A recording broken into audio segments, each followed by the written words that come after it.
You're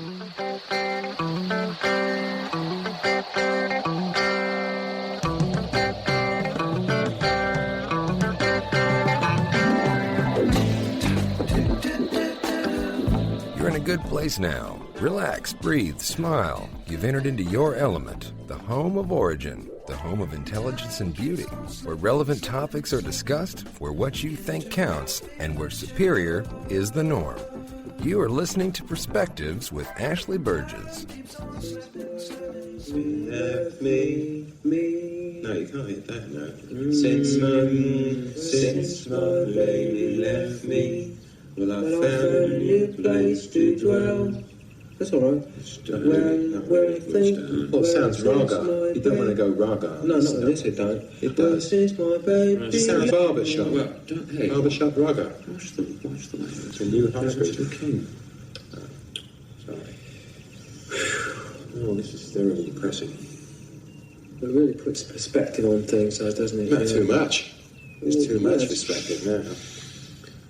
Welcome back live to Perspectives, and I'm your host, Ashley Burgess. You know, on tonight's show, we're discussing intent. What is intent, and why is intent so important when it comes to absolutely everything we do? You know, it's funny how the intent for doing something, to me, seems more important than actually carrying out the action. You know, when I think about intent, I think you have to analyze what is it that you're doing. You know, who is benefiting from what you're trying to accomplish? And what is the desired outcome? When intent to me spills over into purpose, okay, so think about this. You have intent and it spills over into your purpose. Your purpose in life, actually. How do you deal with those NOs? How do you deal with the no's? You know, when you get no's from people, how do you deal with it? Because when you get no's about certain things, it's not that big of a deal. But when you get no's about specific things that are personal to you, how do you not take it personally? How do you not make it feel personal? You know, in the last few minutes of tonight's Perspectives, I'm going to offer our listeners some tips on how to deal with the word no, and really how to arm yourself against the sting of no, and how to really change it and make it into something a lot more positive. Bill, how are you doing tonight? No. No. I'm not going to tell you. No. You're not going to tell me. Why not? Because I want you to feel the sting of rejection. Oh, God. Oh, that hurt. Ow, ow, ow, ow. Right into the heart, yes. It's like a bee sting. I am doing wonderful, Ashley, as always. Great to be here. It's a great day, isn't it? It's a wonderful It is a great time. day. Everything's good. Human nature. Humans are still populating. Things are happening. Matriculation, you know, that kind of deal. Beneficial things are happening and people are waking up. And we got a studio full of people, too. And we have a studio jam-packed. Jam-packed. Really cool people. It is. Hey, Keenan, how you doing? I'm good. You know, I'm just over here on the Twitter machine and everything like that, seeing what everyone's going to tweet towards us and everything like that. So, you know, you can tweet the show at Ashley Burgess. That's, with the @ symbol, Ashley Burgess. Y'all know how to spell it. Burgess, not Burgess. Yeah. That's what I said, can say right? however you want. That's what I said, right? No, you said Burgess. Okay. I'm just trying to, get everybody, letting everybody know, hey, we're on the social media. So if you have any questions, thoughts, opinions, whatever it is, just tweet Ashley Burgess as of right now. We're in it to win it. Eric Moore, how you doing? Hey, I fully intend for this to be a worthy show, to impact our audience in a powerful and dynamic way, and I intend to make a worthy contribution to that cause. God bless us. How's that? Well, I like that because that's a good positive outlook on life, and we're gonna really change up the way we see intent tonight. Intent. Kimberly Alexander, how you doing? I'm doing good. I don't know how I follow up behind Erica. That was tough. He just really ramped it up on me over there. I'm just happy to be here. How about that? Kimberly, just ask him how his Aggies did today. Is there a problem with the microphone? Is there a problem? 59-0. I know all about that was just mean. Ouch. I see your intent, Bill. Oh, very nice. Disturbance. It's disturbing intent. Not nice. Still love you, man. Still love you. You're my boy. Power to the people. Oh, gosh. Yeah. Okay, so we're talking about intent tonight. And I think that most of us, understand or have a concept of what intent inherently is. And, I think when it comes to our livelihoods, when it comes to our personal growth, when it comes to our life's body of work, I like when people say that. It's my body of work. We usually have intent, the intent of being authentic, right? I think the intent of being altruistic. I think it's also about staying real and true.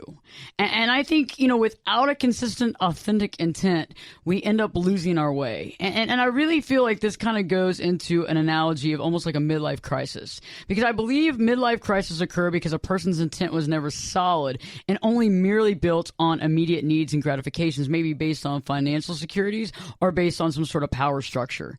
Think about it. Think about marriages, too. Marriages that tend to collapse are based on some non-direct intent. I mean, it was based on either financial structure or security or having some groundedness, but it's not about something that actually has longevity.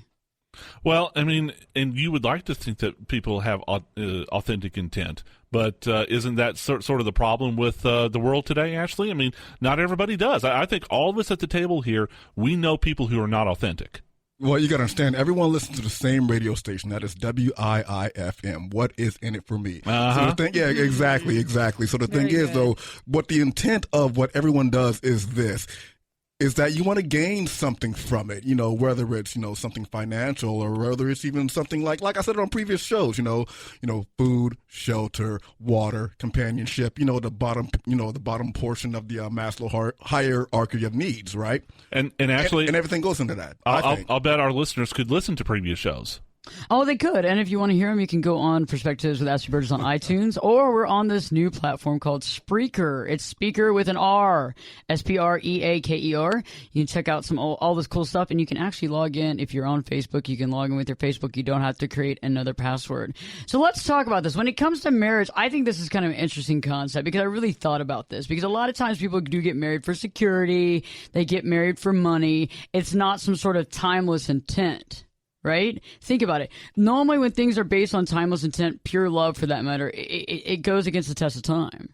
And I think that's true with any sort of things that we intend to do something a certain way. And so I came up with what do they call this? An acronym? Like each letter means something in the word of intent. So I thought that intent could be like idea, nature, tenacity, energy, necessity, and timeless. And I really think that's an interesting concept because if you really think about intent, it's all about the way that we actually believe something to be, about what we want it to be. But I think it's also about who does it benefit? Does it benefit all concerned, or does it just, personally, bottom line, benefit me? Wait, Ashley, say that again. So say it again. No, I'm going to write it down here. Are you going to write it down, really? Yes. Okay, intent, idea, nature, tenacity, energy, necessity, and timeless. Wow. I like it. That's profound. Yeah. Hook it up in the house from Burgess. Woo! She shoots, she scores. Yeah, seriously, because that to me is all of it in a nutshell. Because otherwise, if it's not part of that, then it's not lasting. It's only a whim. Because if you want to have let's say people want to have I got to get this promotion right now. I got to have this. And once you get the promotion, what else do you want? And then where are you going from there? If you get married to somebody because they have this or that, is it because you could take everything away from them? The best marriage in the world is when you can take everything that person has away from them, have them in a vacuum, and still look at them and say, I really love you and I'm glad to spend time with you.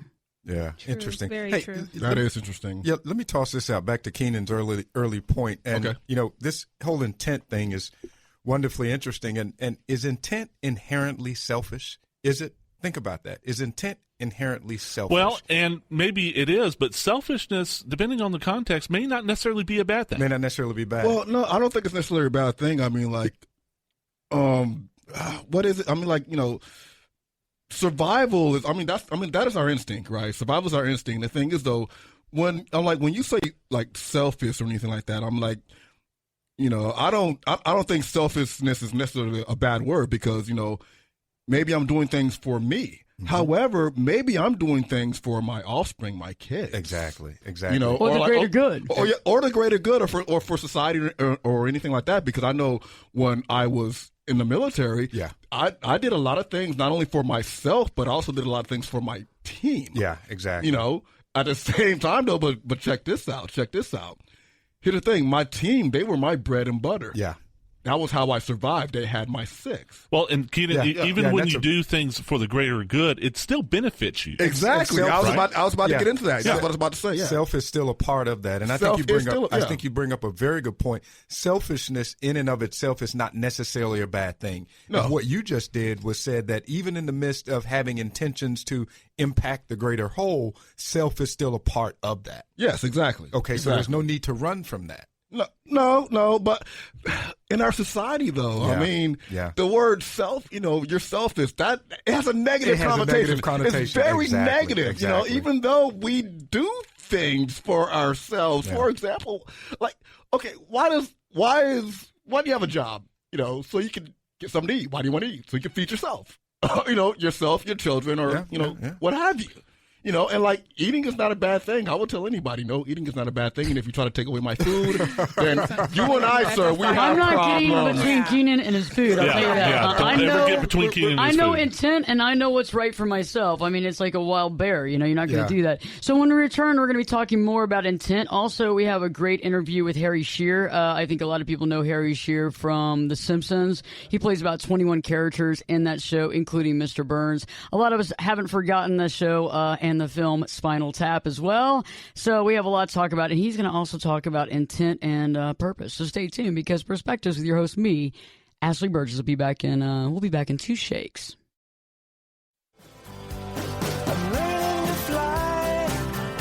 Turn it up and jump in the deep end on Perspectives with Ashley Burgess. The water's warm and there's a swim-up bar. Glass of perspective, anyone? Now, here's Ashley. Welcome back live to Perspectives, and I'm your host, Ashley Burgess. How you doing tonight? We're talking about intent tonight, and I came up with this whole philosophy of intent is idea, it's nature, it's tenacity, it's energy, it's necessity, and it's timeless. And, earlier, a few days ago, I was able to actually talk with Harry Shearer. Harry won the Ernie Kovacs Award here recently. And a little background on Harry, if you don't know him or haven't heard of him. I think one of his first debuts was the Abbott and Costello Go to Mars film back in 1953.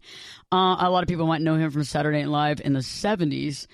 However, my deal that I know him, I relish in him, is The Simpsons. I guess Simpsons began in 1989. It's on, I think, the 26th year, and he plays 21 of those characters, including one of my favorites, Mr. Burns. And he was in a film recently, well, not recently, back in the 70s that I just first recently saw Spinal Tap. So right now, I'm going to talk to Harry Shearer about his concept of intent and purpose. Here we go. Wonderful to be here. Harry Shearer's amazing. When Kelly Kitchens, when she informed me that you were going to be in town and asked me if I could be here, I'm delighted. Thank you. Cool. When you think about film, when you think about The Simpsons, when you think about Spinal Tap, and I actually watched Spinal Tap for the first time, I guess it was about 6 months ago, and I've seen it about 62 times since then. Been here for a long time. A little addicted, actually. My favorite part is when he says, perspectives, too much perspective, and that's the name of my show, is Perspectives. And so it's funny how sometimes we have this perspective, we have a lot of perceptions when we're young. We perceive what we want to do, we perceive what we want. Honestly, has your intent ever changed from the beginning when you started this? Your purpose of making people laugh, of entertaining, has it ever changed? How do you feel right now, looking full circle where you are? I feel good, a little tired. That's an interesting question, because I think having been in the business as a child, when I came back into it as a grown-up, alleged grown-up, I had a perspective that most people in the early 20s don't have about show business. Most people in the early 20s are, I'll use a word I'll come back to in a minute, desperate to get that first gig, to get that break, to find somebody who will say yes to them, and it would never occur to them to say no. And something made me a little, watching the thing go by made me a little careful about, not that I didn't want to make money and be famous and all that, but about getting too famous too fast in your 20s. I was sort of haunted by the notion of people that I'd watched who had this burst to fame in their 20s, and by the time they're 45, they're looking around, where did the crowd go? I'm still here. What happened? Lenny Bruce. Well, Lenny got the cops came after Lenny. He would have been big if they hadn't taken away his license to perform. You had to have a license to perform live in New York in those days, and that's what they did. They were up doing his license to perform. But just people who the parade has passed by, and just God, I thought that was sad. So I thought I'll be a little more patient, and I'll hopefully stay on the upside of the curve as long as possible. So it took a long time, but that part of what I always intended has sort of luckily panned out. I've always wanted to do what some people would describe as smart comedy, so I always felt sort of on the outs of the comedy establishment, that Hollywood and New York, I think, are united in one thing: their contempt for the audience in a lot of cases, and Mort Saul, a great satirical comedian, once said, pretend that the audience is really intelligent. Whether it's true or not, you'll do better work. And, I've always thought that was a great idea. So I've said no to a lot of stuff, and I'm pretty happy with the stuff I've said no to.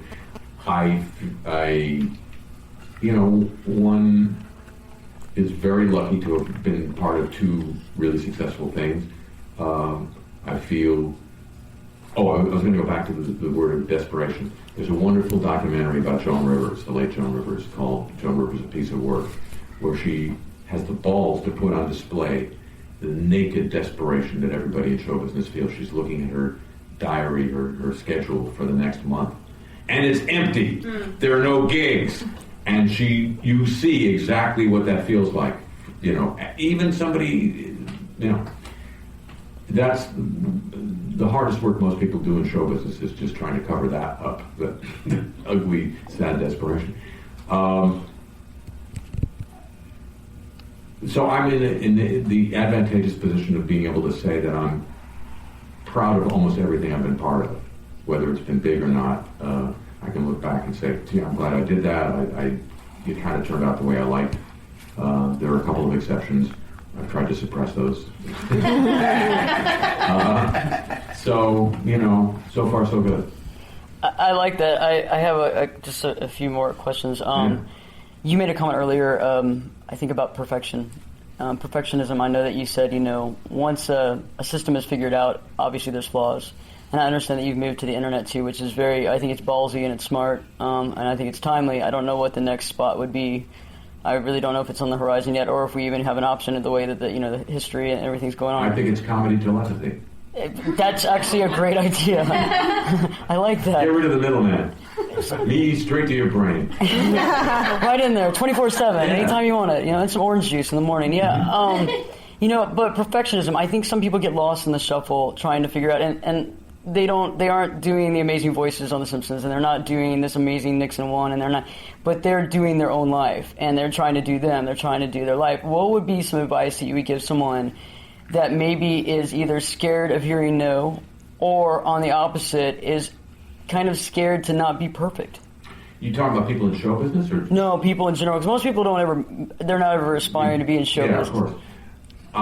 It seems a little presumptuous of me to give advice to people, except about something I know really well, which is what I do for a living. I mean, I'm an amateur at life, just like everybody else. When I decided to come back after my childhood time in show business, and then I dicked around with these other things, and I came back, I thought, I'm here for the duration. So no hurts, no always hurts. And I love people who tell you, well, don't take it personally, it's just business. Yeah, well, it's personal to me because this is what I do. Maybe just business to you because you just sign checks and, issue memos. But for those of us who get it out of our gut, it's damn well personal, so don't ever say that. But,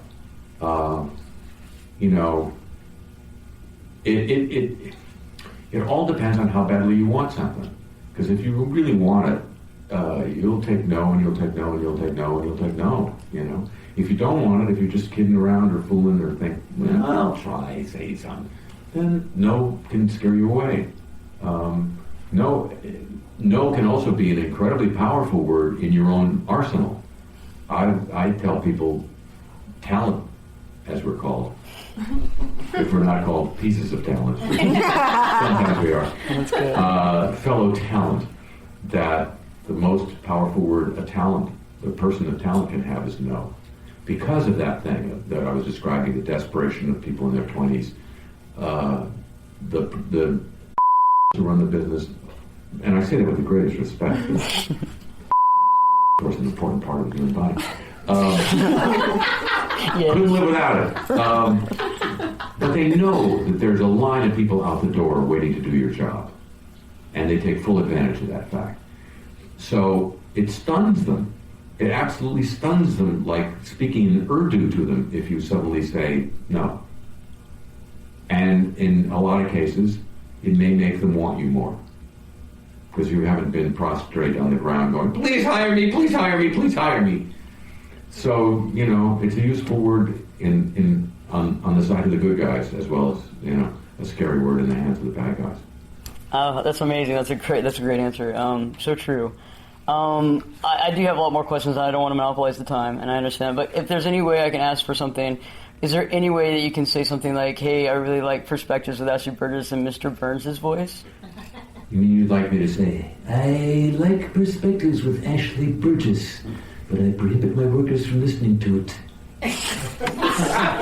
Absolutely amazing. Thank you so much. Thank you. So, you know, tonight we're talking about intent. You know, we're talking about idea, nature, tenacity, energy, necessity, and timelessness. You know, who does it benefit? What is the outcome? And I think when we return here, we're going to be talking about how intent, when it links and it crosses over to purpose. Because a lot of times that's what happens, right? When that happens, when somebody tells us no, it's personal. And like you just heard Harry Shearer talking about it, and it's like, you know, people say, don't take it personally. It's not taken personally. Don't worry about it. Well, you know what? It is personal. When it is part of your purpose and you've taken your intent and you moved it forward, it becomes personal. So let's talk about how you can dealing with no, how you can arm yourself against the sting, and more about how intent can really change your life. So stay tuned, because Perspectives with your host, me, Ashley Burgess, will be back in. We'll be back in 2 shakes.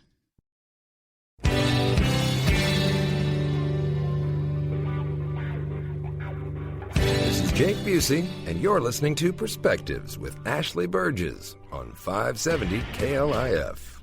Welcome back live here to Perspectives, and I'm your host, Ashley Burgess. How you doing tonight? You know, we're talking about intent. What is your intent, and why is intent so important when it comes to absolutely everything we do? She shoots, she scores. You know, to me, I think intent's an interesting thing, okay? So for all our listeners tonight, you can intend to do things throughout your whole life, you know, based on random things, whether it's work, it's home, it's love, it's marriage, it's this, is that. But I think when intent crosses purpose, which is anything that's worth really doing, I think that's when it really, you know, it really just gets into the big leagues. I mean, you're shooting up there, you know, you're playing Major League Ball at that point. There's no BS. And I think when you get to that point and it crosses over purpose, right, I think that when you ask for something from another person to propel that intent, to move it forward, okay?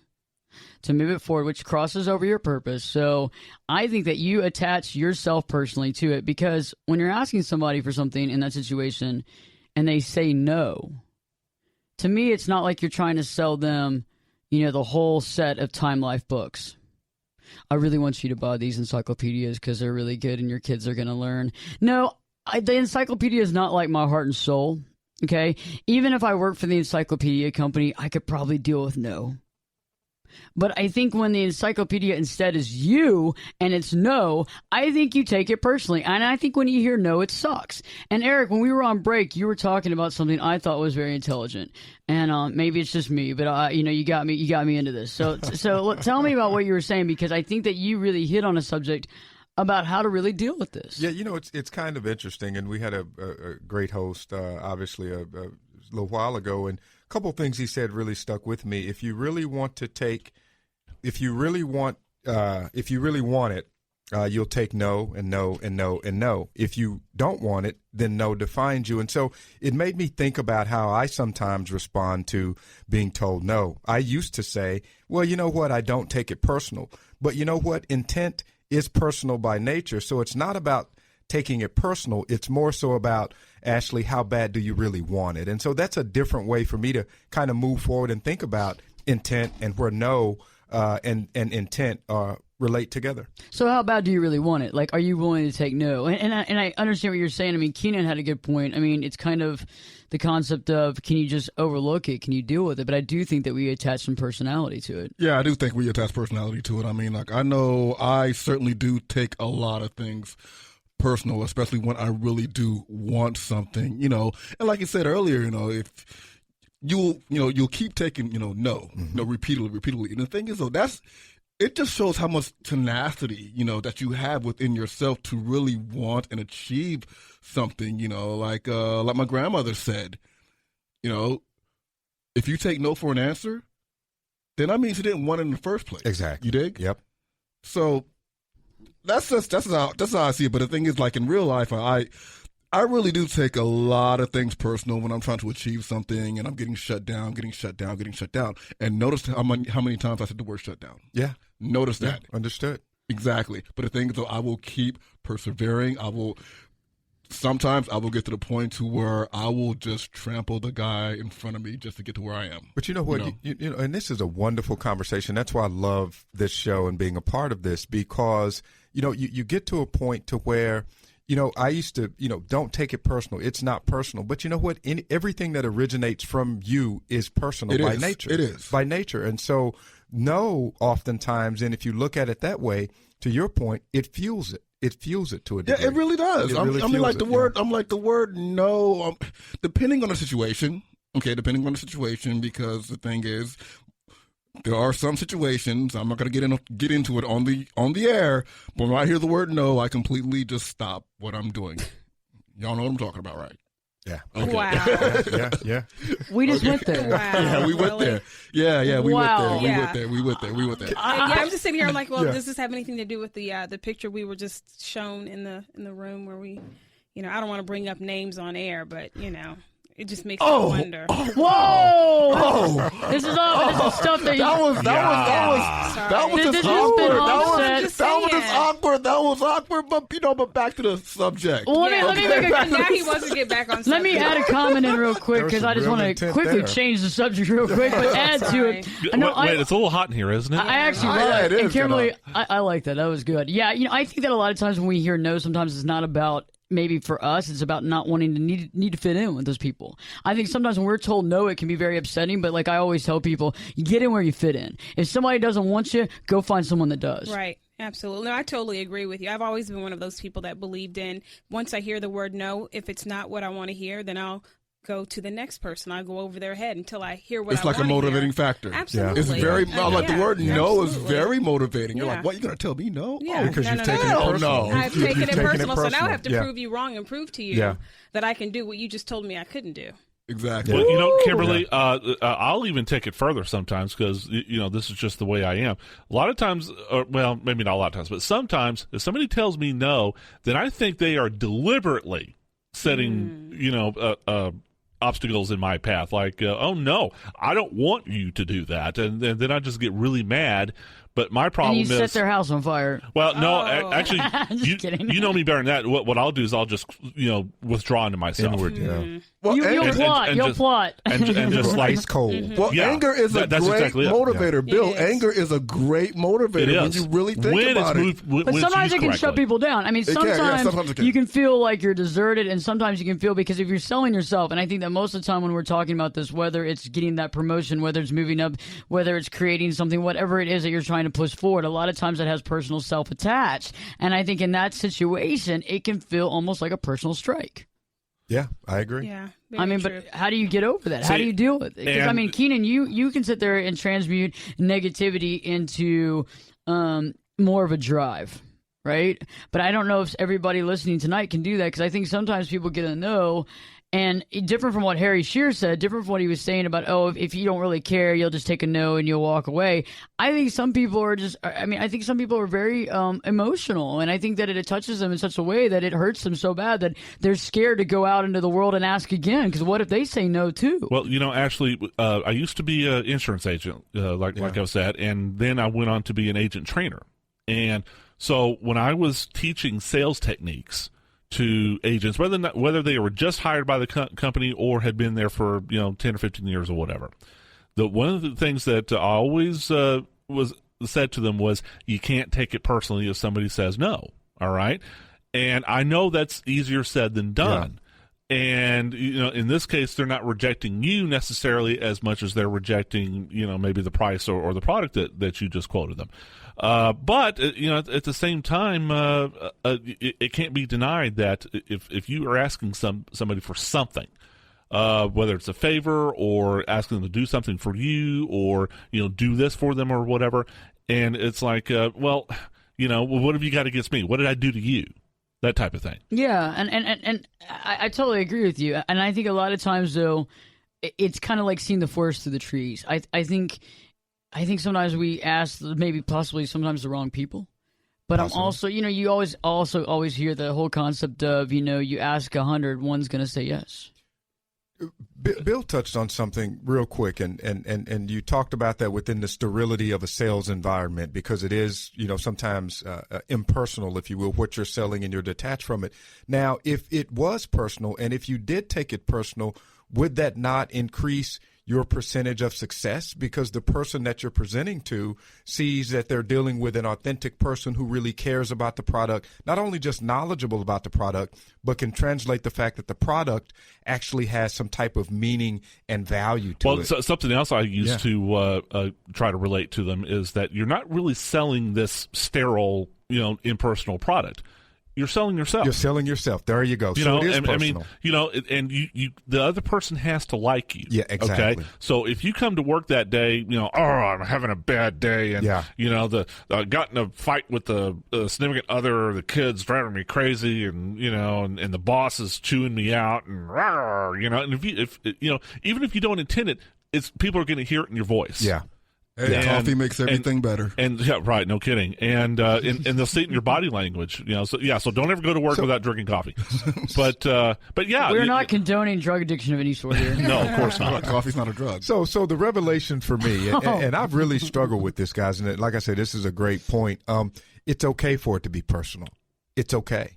It's okay, because for me, and to Keenan's point, I think that personalization of it, the way my mind works, will fuel a greater intensity for the intent for me. So that's pretty awesome. Ashley, I would love to hear what our listeners think about this on Facebook and Twitter. Yeah. And we're on it right now. Absolutely. We're live tweeting. We're live Facebooking. We just updated, and I just put an update up right this second, and it was about how well do you deal with no. Send us your tweets. Send us your comments also on Facebook as well. Just put that up there. So if you're listening on iHeart, or you're listening on whatever application you have necessary, go on and comment there. When we return, we're going to be talking more about no, how to deal with it, how to understand full intent. And honestly, intent is such an important thing, and it's supposed to, withstand the test of time. So stay tuned, because Perspectives with your host, me, Ashley Burgess, will be back in. We'll be back in 2 shakes. I could lift you up. I could show you what you want to see and take you where you want to be. Get in here and give us your perspective. We're listening. You're listening to Perspectives with Ashley Burgess. I like Perspectives with Ashley Burgess, but I prohibit my workers from listening to it. Welcome back here live to Perspectives, and I'm your host, Ashley Burgess. What an awesome night. We're talking about intent, the importance of intent, to have that right intent, to be authentic, to have the idea, to have nature, to have tenacity, energy, necessity, and what else? Timelessness. We've been talking about intent, and how when that links and crossover to your own purpose, how when you hear no told to you by several people, when you're asking to push forward this intent, it can seem personal, and it can really suck. And right now, we're going to talk about the ways that you can deal with no, and how to kind of lessen the sting, but how to actually kind of make no work for you. So I think the first thing we want to talk about is no, and I think the first thing is I consider just the next application, just title it next. Next. Remember when they say that when you're at the deli? Next! Next in line. I think no soup for you. No soup for you. That's well, we're not telling you can't have soup, but I do think that when you hear no, I think you have to literally look to the next person and say, okay, next. I mean, move on. And I think that can be hard, but I think it's the only thing you can do. It's like riding a bike. When you were a kid and you're riding a bike and you fell off the bike. I mean, did you fall off the bike, throw the bike down and run home and never get on the bike again? No. I mean, I think we choose things. Sometimes it can be painful, but I think the next is the only responsible thing that you can do. Yes makes all the no's irrelevant, Well, Eric, the greatest baseball player in history, Babe Ruth. Yep. All right. He struck out double the amount of times he hit a home run. Yeah. Okay. And he was a lifetime 300 hitter, which means that he got 3 hits out of every 10 at bats. But think about that. That's a 70% failure rate. Yeah. Yeah. Yeah, no, I get it. I liken it to my own sports background, and we're not going to talk too much about what my Aggies did yesterday. But I was a defensive. Still like love what them. They didn't do. Still. She went there. She went there. Hurtful. That was hurtful. She's been going there all night. That was. I know. I'm the zinger girl. She's on fuego. She intended to hurt It's me. always the quiet ones. She intended to hurt me, and I'm bleeding in the studio right now. But I was a defensive back, and if you're on the field long enough, you're going to get beat. You're going to get beat. And one of the things my early coaches told me in high school is that, you have to have a short memory because you live for the one that you're going to pick off. You're going to get beat for a touchdown, but you live for the one that you're going to pick off. And it's the same thing. No, but I live for the yes. I love that. And I think the next thing we have to look at right now is moving on. You got to move on, like anything. Whatever it is, if you're in relationships, if you're dealing with situations, it's not the right one. You have to move on. And I think this is consequential when we're dealing with life in general, is that you don't want to harp on it. You don't want to get overwhelmed. You don't want to see it with tiny vision. You kind of just want to look at the situation and be able to move back from it. Well, yeah. I mean, you do want to look at the situation and be able to move back from it. But the thing is, for some people, like, moving on is very difficult. Then again, it depends on the situation. Yeah.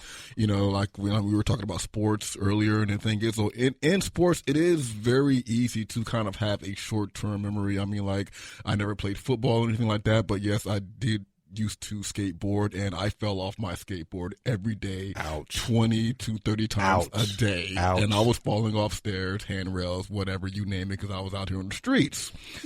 Now, ouch.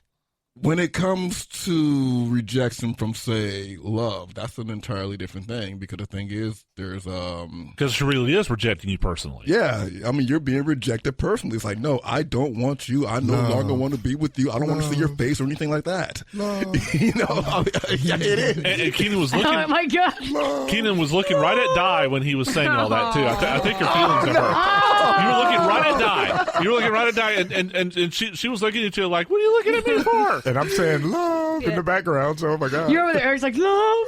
And she's over there looking like, don't talk about that in here. I feel like we're gonna have some music or something, harp music, harp playing music. I'm like dealing with the words no. I'm like, especially when it comes to things like, looking for a job, and you're going on interview after interview after interview, and you keep hearing the words no. We're not going to hire you. And the thing is, the entire time you're hearing the words no, guess what? You're going hungry. But at the same time, though, hunger is a great motivator. Exactly. For Keenan, okay, so anybody it's all about the motivation for the funny thing is that we're on radio, so you don't see us. And eventually you're going to be seeing us because Di is in the house doing some really great video work. So we're going to be putting this all up on YouTube and all over the internet, for God's sakes. You'll realize that Keenan is a twig. I mean, he is the size of my pen. I mean, really, like, you're that thin and tall. He's talking about food. And he is a big foodie, because I don't think you can eat, and I don't know how much you're going to have to eat. He's part gerbil. He metabolizes food as soon as he puts it in his mouth. I'm like, more than likely after this, I'm going to go somewhere and get something to eat. He's dying of starvation right now. Yeah. Probably am. Granted, before coming into the studio tonight, I ate like half a pizza.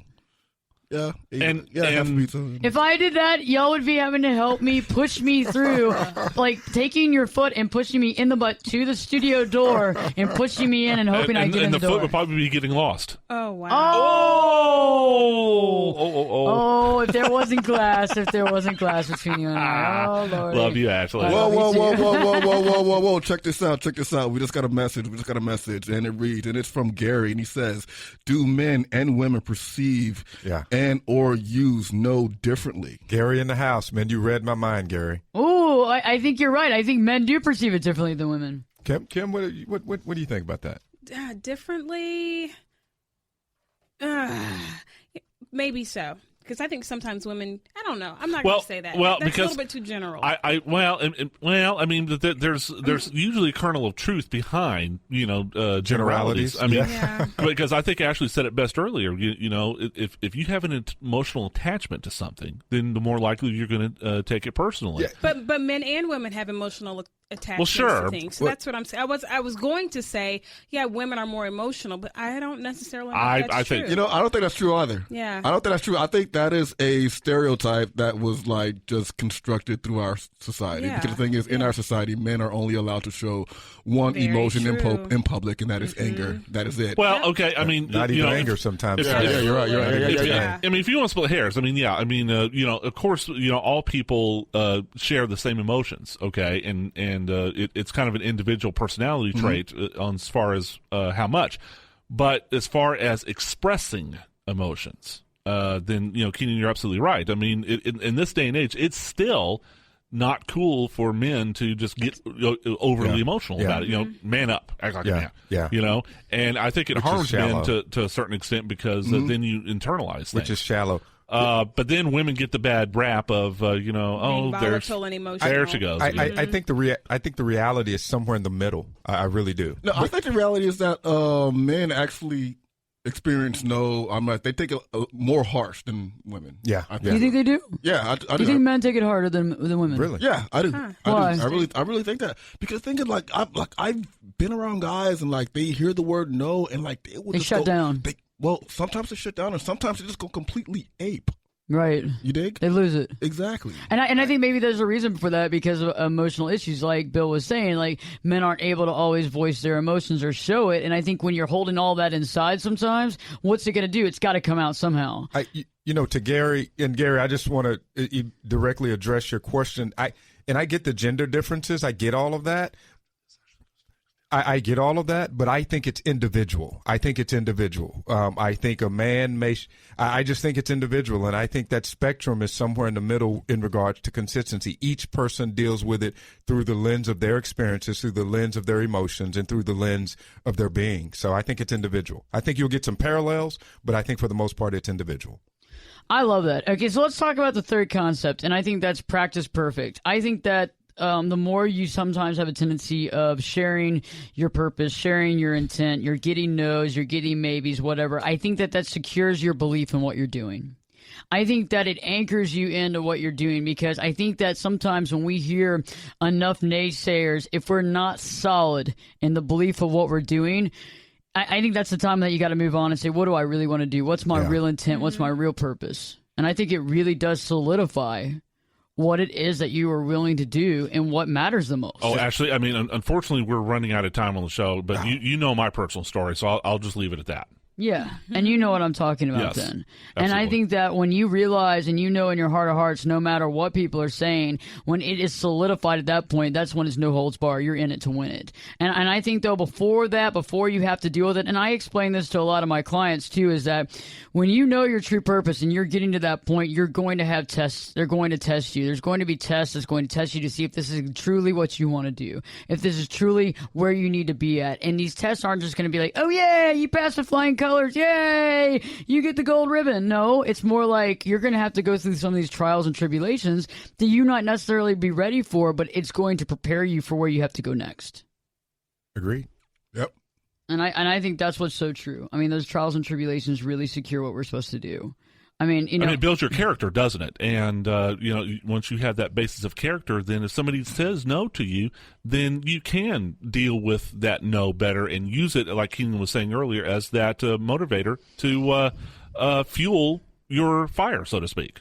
And, last but not least, and I think everybody here in the studio and everybody listening tonight will agree with me, it makes for a good story. So think about this. No's have a tendency of making for a good story. You never hear people become something amazing and everybody said yes to them. Okay, seriously, straight up. Nobody sat there and said, oh, yeah, well, I made this huge deal and I'm making all this stuff. And everybody said yes. And it was clearance. Bam, bam, bam. I want everybody. Boring. Yeah. Nobody has that because it's a Cinderella story. Every great story has suffering. Yeah. And every great story has no's. Testimony. Yeah. That's the way it is. Testimony. Because if it was that easy, everybody could do it. And on top of that, if it was that easy, it wouldn't be a story. Nobody cared. Well, good for you. You got yes on the first time out, so wow, well, whoop-de-doo, Right. Here's a gold star for you. No soup for you, but here's a gold star. You get an A++++++. That's why we love the underdog. That's why we love the underdog in the movies and Rocky stories. Balboa. Yeah, exactly. That's why we love the underdog. Let's overcome. It's fundamentally human. I like that. That was a good show. I like that. That was a good movie. So let's think about this. Intent is idea, nature, tenacity, energy, necessity, and timelessness. Lovely. I love it. It's beautiful. What a great show tonight, y'all. Love it. Kimberly, Eric, Keenan, Di, Bill. Good to be here. Thanks Good to very be much. here. I learned a lot as usual, Ashley. Appreciate it. I think it was a great show. And intent here in the future, when you're dealing with intent, when it crosses purpose, you understand you're going to have to deal with some no's. But you know what? This allows for you for a good story. It allows you to say next, to move on. Practice makes perfect, and realize that you are doing what you should be doing. So next week we have a great show for you. You're going to love it. It's going to be just as great or even better. So Perspectives with your host, me, Ashley Burgess, will be back in 3 shakes.